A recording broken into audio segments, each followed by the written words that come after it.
positive, right? And then DeeDee's reaction gave him pause. When he explained the results to her, that Gypsy had great muscle tone, DeeDee got angry and then stormed out of his office with Gypsy in tow. That was in the act. This was not the reaction that Dr. Flasterstein was expecting. He was like, okay, I'm giving DeeDee this great news, right?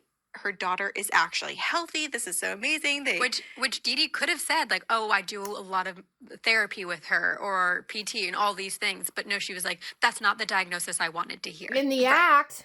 Yeah, so which was fiction. This made him extremely suspicious of what was going on. I cannot. So I just finished most of Becca Scoop's live from last night. And honestly, I was gritting my teeth the entire time. I almost went and got my damn mouth guard, okay?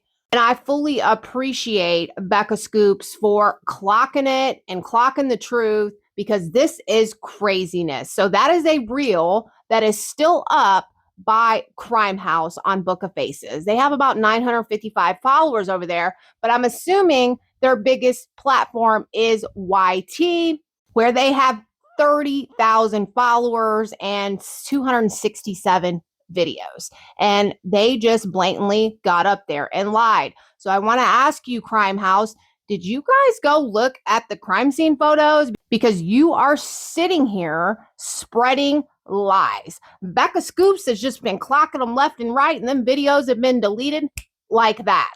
So what does that tell us?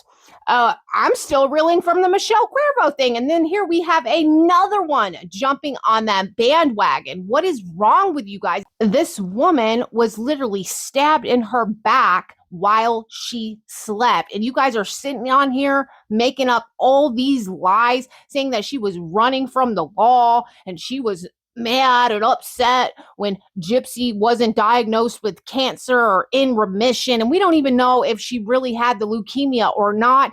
I think that she did, because you can't fucking fake leukemia. Whoo! I've been so busy, you guys. I've been so busy with work this week, so I really haven't had a lot of time to post, but I have to talk about this because this is craziness. And I just want to know, how could anybody see those crime scene photos and then come on these applications and these platforms and talk shit about the real victim? Now, my motto in life is, it's not talking shit if it's the truth. They were straight up talking shit, saying that Gypsy was disconnected from her body. There's like 100 FOIA videos over on Into the Weeds Crime House. Why don't you go check those out and see how disconnected Gypsy really was from her body? And then you're saying, oh, Gypsy pointed at the Roundup and said, oh, those are the vitamins that mommy was putting in the food. Whoever referred to them as vitamins? Like, where did that come from?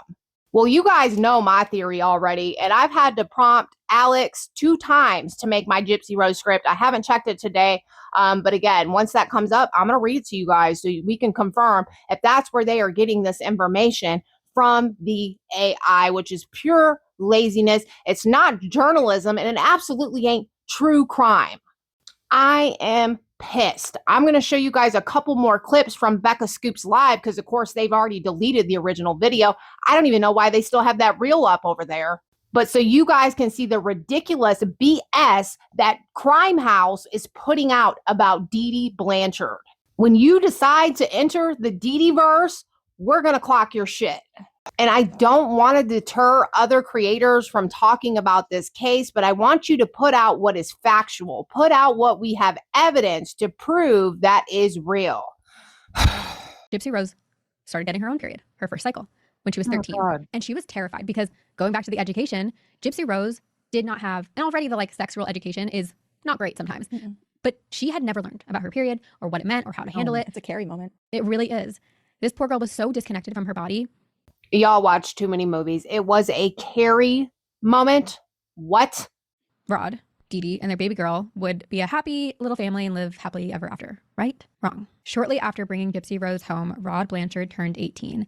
And according to Rod, he woke up on his 18th birthday with a pit in his stomach and just knew he had made the wrong decision by marrying DeeDee. Soon after, confessed to her and told her that he didn't love her, and he packed up all of his stuff and moved out. And I will never agree with abandoning a wife and newborn, but also Rod was a child. Yeah. And he has since expressed regret, stating that he was young, overwhelmed, and not ready for marriage or the responsibilities that came with starting a family. Yeah, Rod was so young and wasn't prepared to handle a family, but then yet proceeds to impregnate 2 other women, not 1, but 2. And by the way, Crime House, calling Hurricane Katrina a dream come true for anyone is absolute craziness. You have to hear this part. Oh my gosh. Well, then another tragedy struck the Blanchards in August of 2005 because remember, they were settled in New Orleans, and this was when Hurricane Katrina came and devastated the area. It's just like tragedy after tragedy. Hurricane Katrina was a catastrophic Category 5 hurricane that struck the Gulf Coast and devastated New Orleans. It caused massive flooding and widespread displacement, and even today, New Orleans is still recovering from the damage and devastation. Yeah. And DeeDee and Gypsy evacuated to a shelter for people with special needs in Covington, Louisiana, which was about 30 minutes north of their home in Slidell. It was a month or so before they could get back home and check on things, and when they did, there really wasn't much left. Oh, yeah, everything's gone. Sounds like an absolute dream come true. What a disrespectful thing to say to any Hurricane Katrina survivors. And not only that, the Crime House page or whatever they are, podcast, did not even do enough research to get the names right and 2 of the biggest players in Gypsy Rose Blanchard's life. DeeDee was constantly stressed and concerned about her daughter, her infant, Yeah. Gypsy Rose. So then she learned that Rod was dating someone new and things were getting serious. So like, oh my gosh, the amount of things just like piling up on her and the Yeah. stress. And this new woman that Rod is dating is named Kathy. And DeeDee had actually previously worked with Kathy as a nurse. Kathy. Rod is dating is named Kathy. 32-year-old Gypsy Rose Blanchard was released from prison after serving 8 years of her 10-year sentence. Upon her release, she immediately got onto social media and gained millions of followers. She's done multiple high-profile interviews, released multiple memoirs, starred in a Lifetime docuseries called Gypsy Rose: Life After Lockup, got married, separated, and then got back with a former fiance. And then just a few months ago, in January 2025, she and her partner, Ken Erker, had a baby girl named Eden. I'm